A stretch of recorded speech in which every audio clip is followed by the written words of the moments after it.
이상한 알베르게 2 32번째 날 167페이지 오 세브레이로 트리아 카스텔라로 출발하는 새벽 하늘에는 별들이 반짝이고 있었다. 얼마 후 별빛이 흐려지고 여명이 조금씩 밝아왔다. 오 세브레이로 언덕을 오르자 산등성이 너머로 해가 떠오르기 시작했다. 산 아래를 가득 메우고 있는 안개 위로 떠오르는 일출은 나름의 운치가 있었다. 나는 잠시 정상에서 일출을 감상하고는 다시 길을 나섰다. 리냐레스 마을을 지나 도로를 건너 언덕으로 오르는 길이 이어졌다. 언덕길 아래로는 자욱했던 안개가 점점 걷히면서 선명한 산등성이와 푸르른 하늘이 보이기 시작했다. 후. 나는 언덕 아래를 바라보며 잠시 호흡을 길게 들이마셨다 내쉬었다. 너무 일찍 출발했나? 오늘은 다른 순례자들이 잘 보이지 않았다. 길을 나서자 또 다른 언덕이 있었다. 그곳을 지나서 고도 1270m인 알토 데산 로케에 도착하자 순례자 상이 보였다. 언덕 위에 서 있는 순례자 상은 거센 바람에 날아갈 듯한 모자를 붙잡고 고통스러워하는 표정을 짓고 있었다. 순례자들에게는 고통이 필수 요소인 걸까? 나는 오피스탈 마을을 지나 다시 포장도로를 마주하게 되었다. 앞에서 순례자 3명이 함께 걷고 있는 모습이 보였다. 드디어 아침부터 혼자 걸어서 그런지 누군가의 뒤통수만 보여도 반가웠다. 저 사람들은? 눈에 익은 것 같아 자세히 살펴보니 일전에 소똥을 밟아 곤욕을 치르던 2명의 한국 여자와 신발을 씻어주었던 라틴계 남자였다. 3명이 함께 걸었구나. 남자는 그때 신발을 씻어준 여자 옆에 바싹 붙어서 걷고 있었다. 서로를 다정하게 바라보는 시선에서 왠지 심상치 않은 기류가 흐르는 듯 보였다. 뭐야? 저 둘이 연애하는 거야? 왠지 모르게 썸을 타는 기류가 흐르는 듯해 뒤에서 지켜보던 나는 미소를 지었다. 좋을 때다, 좋을 때. 이렇게 순례길에 와서 연애도 하고 말이야. 하긴 저 남자도 관심이 없었으면 그렇게 저 여자의 신발을 선뜻 씻어주지는 않았겠지? 인종과 국적에 상관없이 서로 다정한 둘의 모습을 바라보며 절로 미소가 번졌다. 에고, 나는 방해하지 말고 얼른 부지런히 걸어가야겠네. 다음 질문 알베르게에 가면 남녀 간의 썸에 대해서 질문해 볼까? 나는 카메라를 꺼내 다정하게 걸어가는 새 순례자의 모습을 뒤에서 한 컷 찍고는 다시 걸음을 재촉했다. 파도르넬로 마을을 지나 다시 가파른 언덕이 나왔다. 비교적 경사가 급하지 않은 내리막길과 오르막길을 걷다가 급경사를 만나게 되니 허리가 절로 숙여졌다. 가도 끝이 없는 오르막길과 내리막길이여. 경사가 있는 길이었기에 힘들기도 했지만 산길에서 마주하는 풍경은 고된 걸음을 가볍게 해주었다. 오 세브레이로에서 2시간가량을 걸어 해발 1355m 포이오 고개에 도착했다. 이후로 폰프리아를 지나 트리아 카스텔라까지는 내리막길이 계속되었다. 가파른 오르막길 끝에 만난 내리막길이라 반가웠지만 방심할 수 없었다. 계속되는 내리막길은 무릎에 더 부담이 되기 때문이었다. 한참을 더 걷자 트리아 카스텔라 마을이 보이기 시작했다. 가축 배설물 냄새가 다시 나기 시작했고 곧 쓰러질 듯한 가옥들도 눈에 띄었다. 대신에 싱그러운 풀들과 나무들, 수백 년은 되어 보이는 고목이 마을을 지키고 있었다. 조금 더 가다 보니 반질반질하게 닦아놓은 듯 깨끗한 길이 보이기 시작했다. 트리아 카스텔라에 거의 다다른 것이었다. 트리아 카스텔라는 세계의 성이라는 뜻에서 유래했다고 하는데 현재는 성이 남아있지 않다고 했다. 나는 길을 걷다 목을 축이려 물병을 손에 쥐었다. 그런데 남은 물이 얼마 없었다. 목이 마르던 차에 마을에 들어서자 한 카페가 눈에 들어왔다. 수연. 카페 안으로 들어가 음식을 주문하려는데 뒤에서 누군가가 나를 반기는 목소리가 들렸다. 오 세브레이로 마을 입구에서 만났던 프로 트래커 존이었다. 존, 여기서 만나다니. 자네를 이곳에서 다시 만나게 되니 반갑군. 이제 도착한 건가? 네, 오 세브레이로에서 하루 쉬었거든요. 존은 언제 도착했어요? 난 어제 도착했다네. 이제 사리아로 떠나려고 하지. 맥주를 마시고 있는 존과 동석한 나는 얼음이 담긴 콜라를 마시며 이런저런 이야기를 나누었다. 사리아로 떠난다고 하는 존과 작별 인사를 하고 예약해 두었던 사립 알베르게로 갔다. 알베르게는 햇빛이 잘 드는 넓은 발코니가 인상적이었다. 잘 터지는 와이파이와 깨끗한 주방은 물론 옥상에는 태닝을 할 수 있도록 선베드가 놓여 있었다. 락커마다 충전기가 있어 핸드폰 충전도 가능했고 부엌에는 순례자를 위한 발 마사지 기계도 있었다. 질문 알베르게를 제외하고는 오랜만에 마음에 드는 알베르게를 발견했다고 생각했다. 나는 샤워를 마치고 오늘 하루 종일 걷느라 지친 발을 마사지 기계에 얹었다. 그리고 스마트폰을 들고 난민에 대한 최신 기사를 찾아서 읽어보았다. 그러는 동안 순례자들이 하나둘 부엌으로 모였다. 다들 마사지 기계를 사용하고 싶어하는 것 같아 눈치 보며 사용하고 있는데 그때 누군가 부엌에 있는 사람들에게 말했다. 여러분, 이 멋진 발코니에서 함께 파스타 드실래요? 소리가 나는 쪽으로 고개를 돌려보니 한 쌍의 남녀가 파스타가 담긴 접시를 들고 발코니에 있는 긴 테이블로 다가오고 있었다. 여자는 어깨까지 내려오는 붉은 곱슬머리였고 남자는 금발에 키가 작고 통통했다. 다른 순례자들도 같이 저녁을 먹기 위해 인사를 나누며 각자가 만든 요리를 가지고 와서 테이블에 세팅하기 시작했다. 테이블에는 와인을 따르는 사람도 있었고 샐러드를 담고 있는 사람도 있었다. 재밌는 인터뷰를 할 수 있을 것 같아 나도 발 마사지를 마친 뒤 테이블로 걸어갔다. 안녕하세요. 저도 함께 해도 될까요? 붉은 곱슬머리의 여자가 나에게 악수를 건네며 물었다. 물론이죠. 이름이 수연이라고 합니다. 한국에서 왔습니다. 수연, 반가워요. 저는 자넷이에요.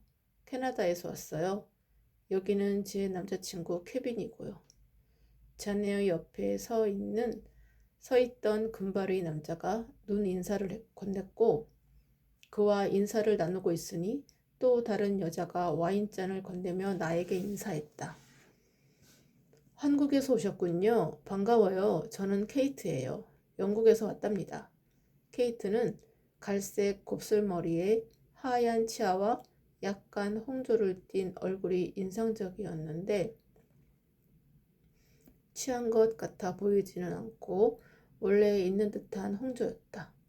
그 외에 체코에서 왔다고 하는 프란시스, 브라질에서 온 알렉스, 한국에서 온 연희 씨를 그 자리에서 만날 수 있었다. 어느새 발코니 테이블에는 파스타와 바게트, 샐러드와 와인으로 멋들어진 저녁 식사가 차려졌다. 해가 저무는 오후의 부드러운 햇빛과 시원한 바람이 마음을 여유롭게 했다. 나는 사람들에게 양해를 구하고 테이블이 잘 나오도록 발코니 한편에 카메라를 설치했다.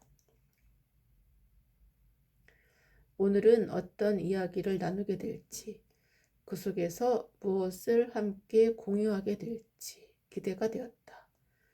케이트가 잔을 들며 말했다. 집을 떠나 이렇게 타국에서 서로 다른 문화를 가진 사람들을 만나다니 참 흥미롭네요. 모두 다 같이 건배 한번 하실까요?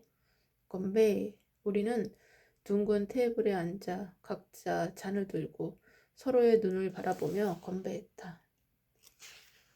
다들 지금까지 순례길은 어떠셨나요? 발의 통증만 아니면 최고죠. 프란시스의 말에 다들 이해한다는 듯 웃음을 터뜨렸다. 자넷이 프란시스에게 물었다. 체코 사람들은 하이킹을 좋아하는 편인가요? 그럼요. 체코에는 산이 많아서 주말이 되면 하이킹을 많이 가고 또 겨울이 길어 스키도 많이 즐겨요. 캐나다에서도 하이킹을 많이 해요.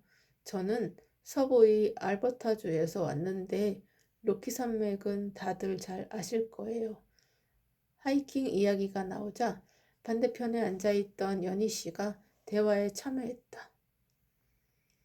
하이킹으로 유명한 곳도 많이 있는데 사람들은 왜 굳이 스페인까지 와서 순례길을 걷고자 할까요? 연희 씨의 말에 알렉스가 답했다. 다양한 사람들을 만나서 이렇게 어울리는 것이 좋아서가 아닐까요? 이곳만큼 세계 각국의 다양한 사람들이 모이는 곳은 찾기 힘들 거예요. 자넷이 알렉스의 말에 매우 공감하며 말을 이었다. 여기서는 서로가 서로를 챙겨주죠. 다리가 아픈 이를 데리고 병원에 다녀오기도 하고 음식을 서로 나누어 먹기도 하고 필요한 물품도 서로 챙겨주기도 하고요.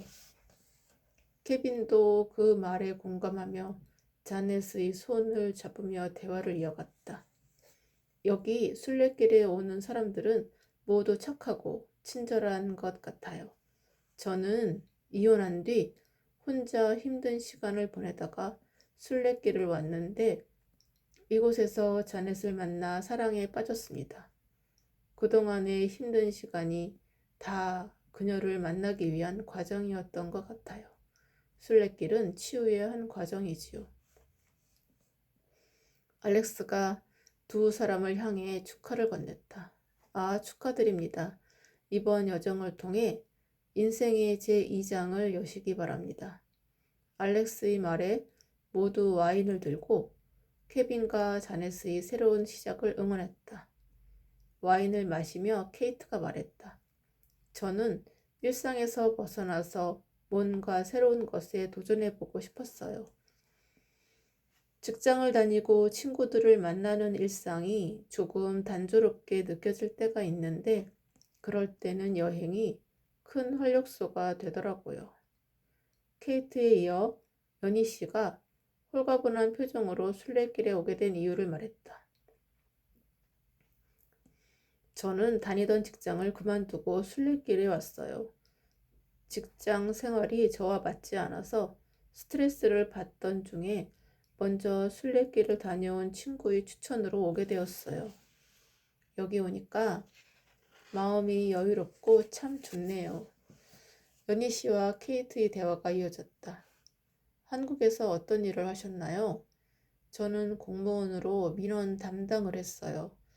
민원을 넣은 사람들이 본인들의 사정이 급하다 보니 저에게 험한 말도 하고 이런 일들이 하루 이틀 쌓이니 정신적으로 힘들어지더라고요. 다른 쪽의 일에도 관심이 있나요? 제가 그림 쪽에 관심이 많아서 그래픽 디자인을 해보려고 하는데 이쪽 분야로는 전공도 하지 않았고 경험도 없어서 사실 조금 망설이고 있어요. 순례를 마치면 원하는 일을 하길 바라요. 당신의 행운을 빌어요. 화기애애한 분위기 속에 격려와 응원이 서로 오고 갔다.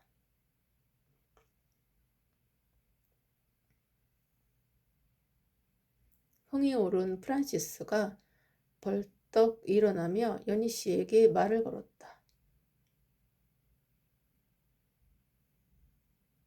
저는 서울에 가본 적이 있어요. 경복궁도 가보고 명동과 남산타워에도 가봤죠. 안녕하세요. 감사합니다가 그때 배운 한국어예요. 하하, 잘하시네요. 프란시스의 깜짝 한국어 실력에 모두 재미있어 했다. 한바탕 웃음꽃이 피고 자넷이 나에게 물었다. 수연은 한국에서 무슨 일을 했어요? 나는 조금 설치해둔 카메라를 가리키며 대답했다. 보시다시피 한국 방송국에서 PD 일을 하고 있어요. 사실 이번 순례길은 출장으로 오게 되었지만 세계 각국에서 온 사람들을 만나고 인터뷰하면서 많은 것을 배우고 있어요. 그리고 특별한 알베르게도 알게 되었고요. 그곳에서는 제가 궁금한 것을 질문하면 답변을 받을 수 있답니다. 신기하죠? 질문하면 답을 준다고요? 연희 씨가 눈을 동그랗게 뜨며 물었다. 네, 제가 궁금한 것을 질문하면 다음날 편지로 답변이 오는데 답변의 내용이 너무나 충격적이면서도 너무나 옳은 말이라서 페이스북에 올리고 있어요. 그런 곳이 있었어요? 정말 궁금하네요. 저도 수연 씨의 페이스북에 한번 들어가 봐야겠어요. 하하, 나중에 제 아이디 알려드릴게요.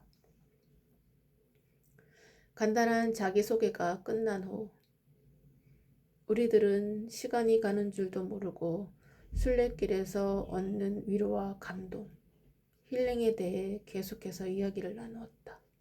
서로의 눈동자를 바라보며 이야기하고 이해하며 알아가는 시간이 저 밤하늘의 별처럼 빛나는 순간이었다. 오늘 함께한 오늘의 시간이 서로에게 좋은 추억으로 남기를. 우리는 페이스북 아이디를 공유하고 내일을 위해 마지막으로 건배하고는 각자의 침대로 돌아갔다. 스마트폰에서 메시지 알림이 울렸다. 띠링. 상욱에게서 온 부재중 메시지였다. 메시지가 도착한 시간을 보니 한참 파티하고 있을 때 온 것이었다. 포럼 생중계가 이제 끝난 건가? 나는 지금이라도 당장 사옥이 만나러 온다고 할까봐 조바심이 들어 침을 꿀꺽 삼키며 메시지를 열어보았다. 페이스북 메시지 from 상욱. 수연아, 미안하다. 우리 팀은 한국으로 먼저 귀국하라고 하셔서 아쉽지만 우리는 한국에서 봐야겠다. 마지막까지 촬영 잘하고 한국에서 보자. 역시 하늘이 내 기도를 들어주셨음이 틀림없어. 나는 혼자서 이 시간을 잘 보내라는 하늘의 응원을 받은 것 같았다. 상욱에겐 괜찮으니 한국에서 만나자고 답장을 보냈다. 많은 사람이 일상에서 벗어나 여행을 통해 힐링하고 재충전한다고 말했다. 삶의 활기를 찾기 위해 잠시 일상을 떠난 우리는 과연 무엇을 얻을 수 있을까? 순례길의 경험이 다시 일상으로 돌아간 우리들에게 어떤 변화를 만들어낼지 기대가 되었다.